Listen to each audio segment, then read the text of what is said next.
Hello दोस्तों, good morning. Welcome to Aravali geo academy. आज इस वीडियो में हम लोग क्लाइमेटोलॉजी स्टार्ट कर रहे हैं। ये क्लाइमेटोलॉजी का पहला चैप्टर है जिसमें हम एटमॉस्फेयर के बारे में पढ़ेंगे। Atmosphere of earth, origin of atmosphere as well as the composition of atmosphere हम इसमें डिस्कस करेंगे। तो ये चैप्टर बहुत इंपॉर्टेंट हो जाता है CSIR नेट के लिए और GSI के एग्ज़ाम के लिए, क्योंकि GSI के जो जियोलॉजी का जो सिलेबस देखेंगे तो वहाँ फिजिकल जियोलॉजी में एक पॉइंट आएगा ओरिजिन ऑफ एटमॉस्फेयर, जो इसी चैप्टर से आपको पढ़ना पड़ेगा। और इसके अलावा जो GSI का जो प्रिलिमिनरी एग्ज़ाम होगा तो GS पेपर जो फर्स्ट आएगा उसमें जो एनवायरमेंटल वाला जो पोर्शन होगा वो इसी चैप्टर से कवर होगा। जैसे कि जिन्होंने GSI का एग्ज़ाम दिया है उनको पता होगा कि लैप्स रेट से क्वेश्चन पूछता है या फिर एटमॉस्फेरिक कंपोजिशन जो क्वेश्चन पूछते हैं वो इसी चैप्टर से आपको पढ़ने होते हैं। तो आप इस वीडियो को अच्छे से देखिएगा। अगर आप ये वीडियो अच्छे से देखते हैं तो GSI के 2 मार्क्स फर्स्ट पेपर में कंपलसरी आप गेन कर लेंगे और 2 जो क्वेश्चंस हैं वो आप CSIR नेट में कवर कर पाएंगे, क्योंकि फैक्चुअल क्वेश्चन इस चैप्टर से आने हैं और कुछ कंसेप्चुअल पार्ट जो अपकमिंग वीडियोस के लिए ज़रूरी होगा वो भी हम इस वीडियो में देखेंगे। तो आप पूरे ध्यान के साथ सुनिएगा।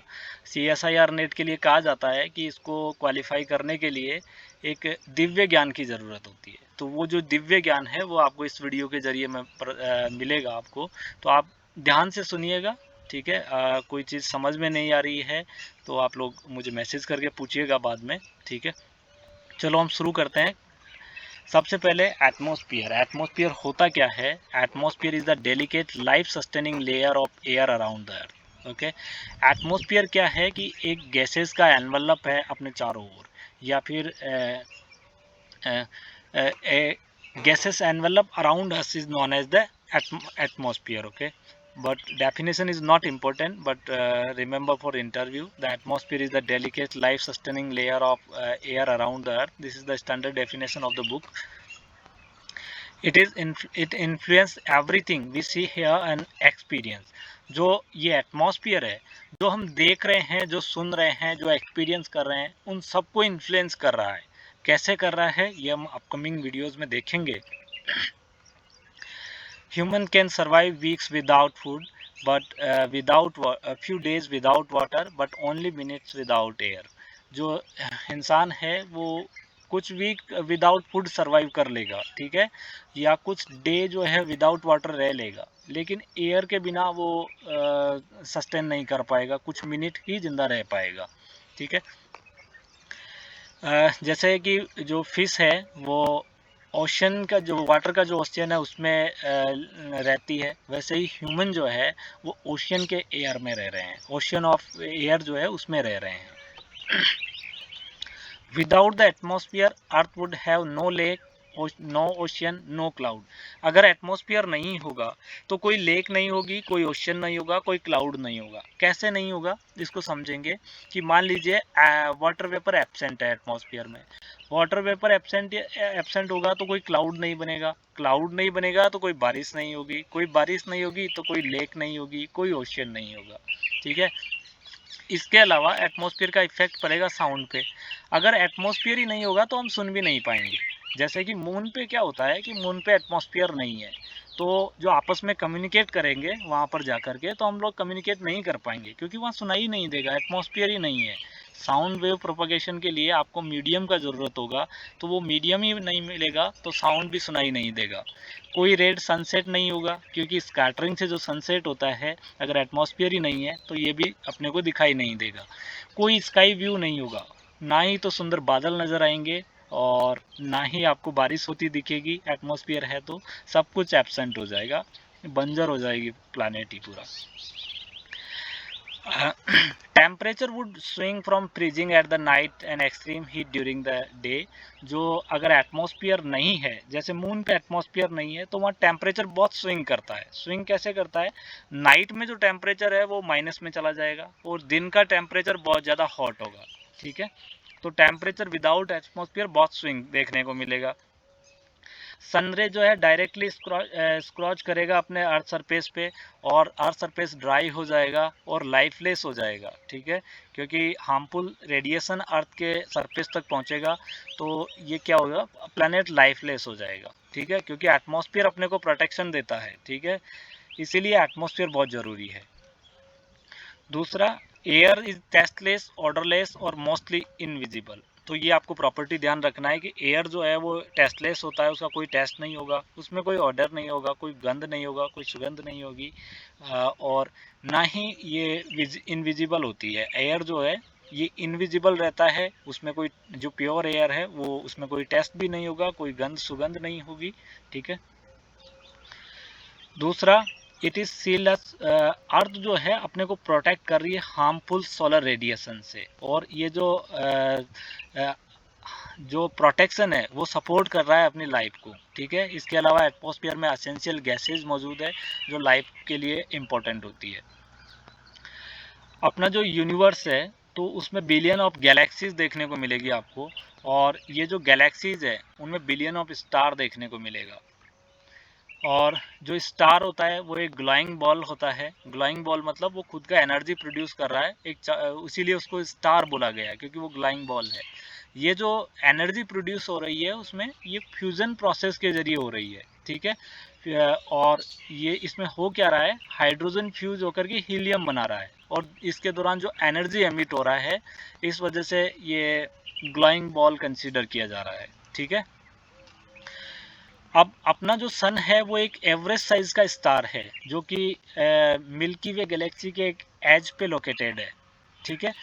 ये क्वेश्चन आ चुका है एग्जाम में कि जो अपना सन जो है वो मिल्की वे के कौन सी एज पे स्थित है, ठीक है। तो ये मिल्की वे के जो मेरियन आर्म है वहाँ पर लोकेटेड है, ठीक है, ये आपको याद रखना है। ये क्वेश्चन पूछ चुका है एग्जाम में, जो तमिलनाडु सेट एग्ज़ाम हुआ था वहाँ पर ये पूछा था कि अपना जो सन है, ठीक है, वो मिल्की वे के किस आर्म पे लोकेटेड है, तो वो मेरियन आर्म पे। दूसरा, अपने जो सोलर सिस्टम है वहाँ पर 8 प्लेनेट है, टोटल 8 प्लेनेट है इंक्लूडिंग अर्थ। सो ये 8 प्लेनेट क्या कर रहे हैं, सन के अराउंड रिवॉल्व कर रहे हैं, ठीक है। और भी सोलर सिस्टम में जैसे प्लैनेट्स है, कोमेट है, एस्टेरॉयड है, मीटियोर है और ड्वार्फ प्लैनेट है, जिनको हम डिटेल में सोलर सिस्टम वाले चैप्टर में देखेंगे। और जो सन है वो सभी प्लैनेट्स को एनर्जी प्रोड्यूस करता है।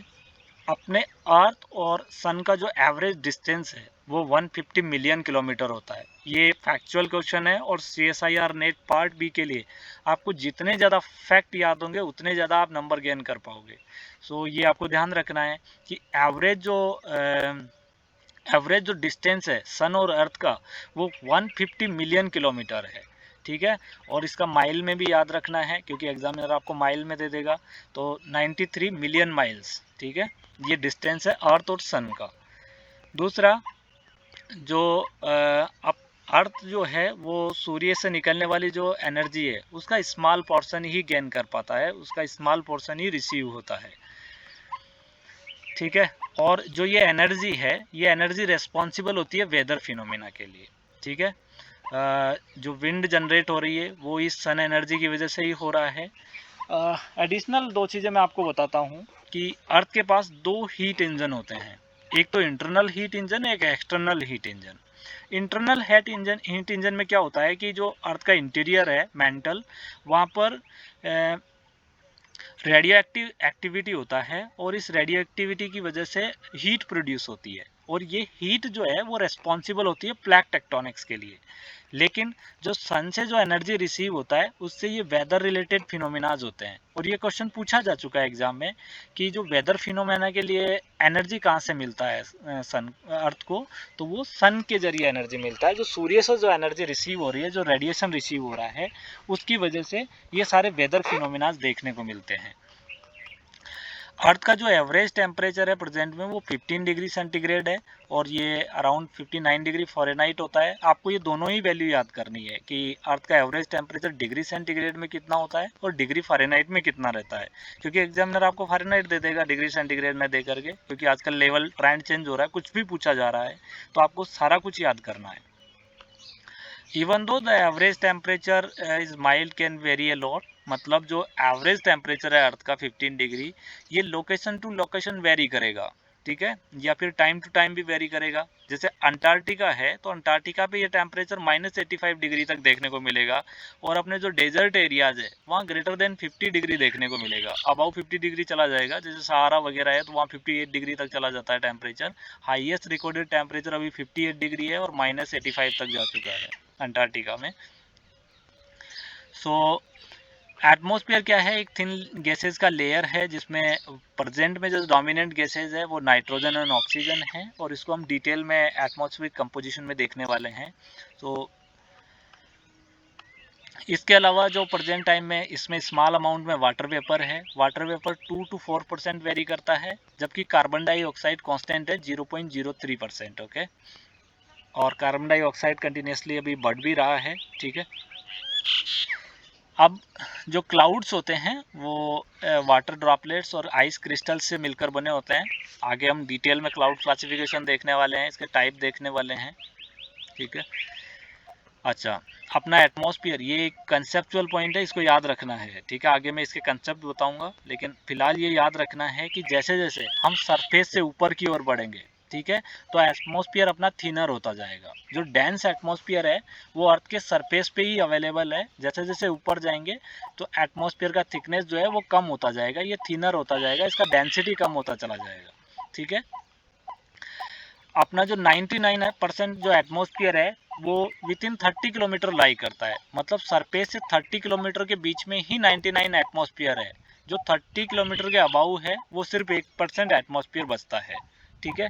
तो एग्जामिनर आपसे यहाँ से डायरेक्ट क्वेश्चन पूछ लेगा कि 99 एटमॉस्फेयर जो है कितने किलोमीटर के बिलो लाई करता है, तो वो 30 किलोमीटर। या आपसे अपोजिट क्वेश्चन कर देगा कि 30 किलोमीटर के अबाउ अर्थ एटमॉस्फेयर का कितना परसेंट मौजूद है, तो वो सिर्फ 1%। ये आपको याद रखना है, ये पॉइंट नेट के लिए।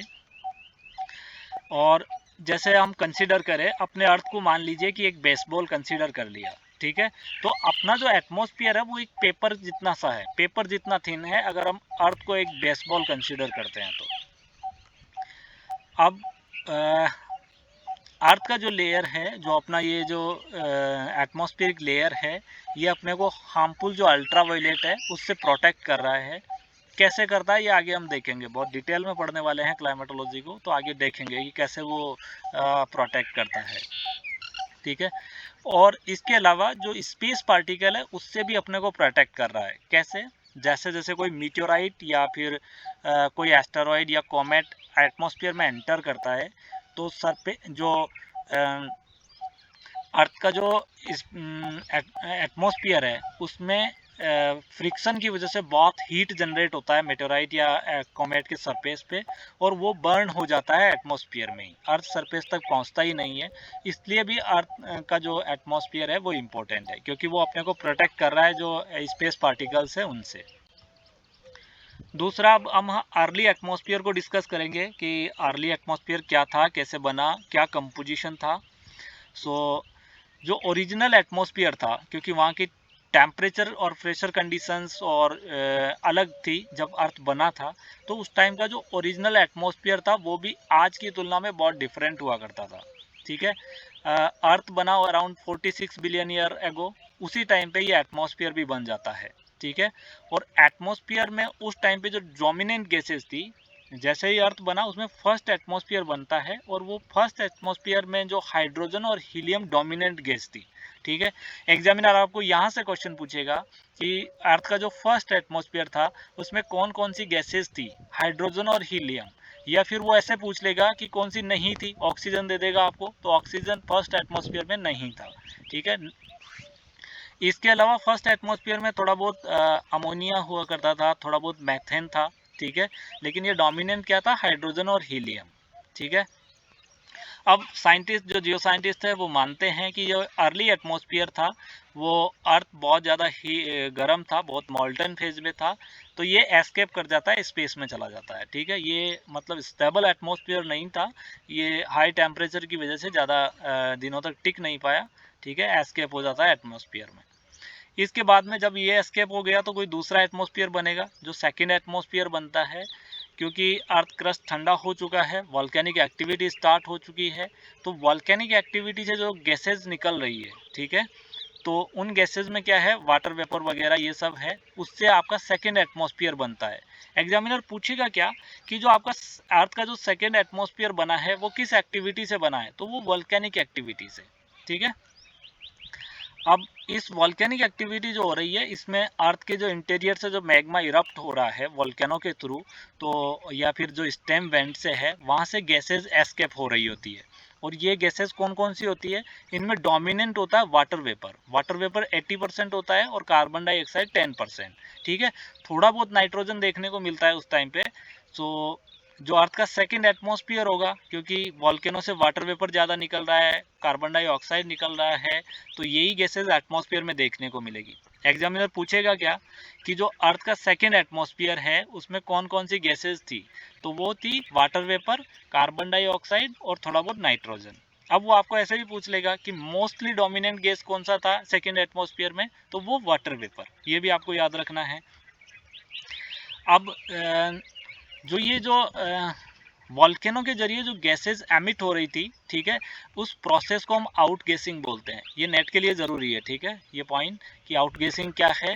The process of the releasing gases is called out guessing. तो वाटर वेपर इस आउट गैसिंग प्रोसेस के जरिए एटमॉस्फेयर में जाती है और कंडेंसेशन होता है और फिर क्लाउड्स का फॉर्मेशन होता है, ठीक है।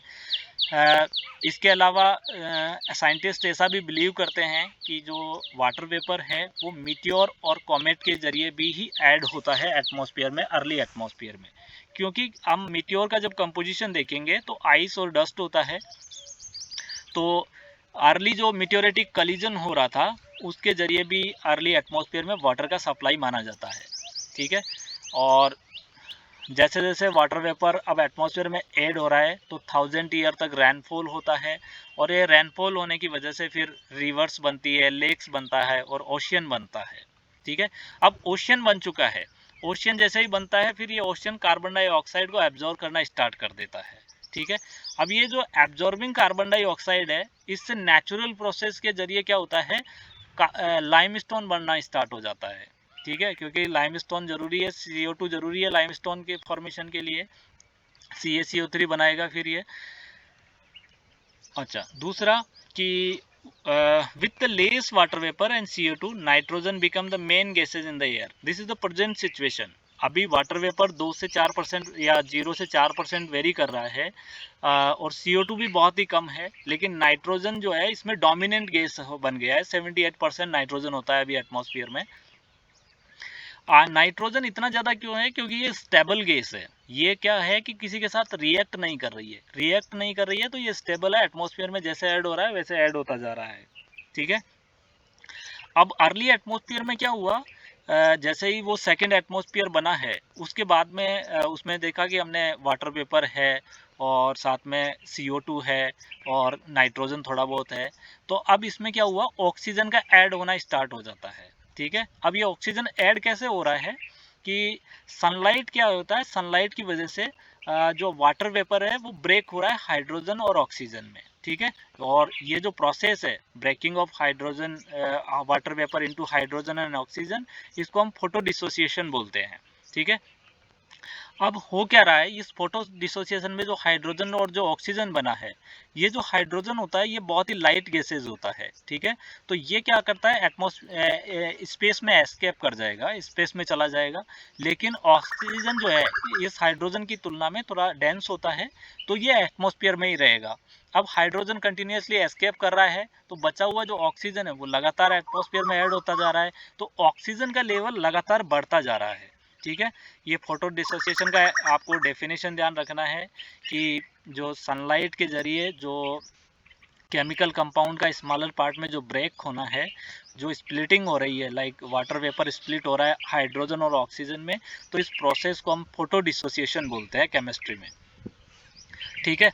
अब ऑक्सीजन जैसे जैसे बढ़ रहा है, ठीक है, तो जब ऑक्सीजन नहीं था तो जो लाइफ हुआ करती तो वो एनएरोबिक बैक्टीरिया हुआ करते थे। एनएरोबिक का मतलब हुआ कि जो बिना ऑक्सीजन के जो सर्वाइव कर रहे थे वो लाइफ हुआ करती थी, ठीक है। तो आपको पूछ भी लेगा कि जो पहली लाइफ थी वो कैसी थी, एनाएरोबिक बैक्टीरियाज हुआ करते थे जो विदाउट ऑक्सीजन अर्थ पे सर्वाइव कर रहे थे, ठीक है। अब 2.5 बिलियन ईयर एगो क्या होता है कि साइनोबैक्टीरिया का आगमन हो जाता है। साइनोबैक्टीरिया जिसको हम ब्लू ग्रीन एल्गी बोलते हैं, ठीक है। अब ये ब्लू ग्रीन एल्गी क्या होता है, ये फोटोसिंथेटिक बैक्टीरिया होते हैं, ठीक है। तो ये through the process of photosynthesis ये क्या करते हैं, ऑक्सीजन प्रोड्यूस करते हैं, ठीक है। अब आपको डायरेक्ट क्वेश्चन पूछ लेगा कि ऑक्सीजन प्रोड्यूसिंग जो फर्स्ट ऑर्गेनिज्म था वो कौन था, तो वो कौन था आपका साइनोबैक्टीरिया या ब्लू ग्रीन एल्गी, ठीक है।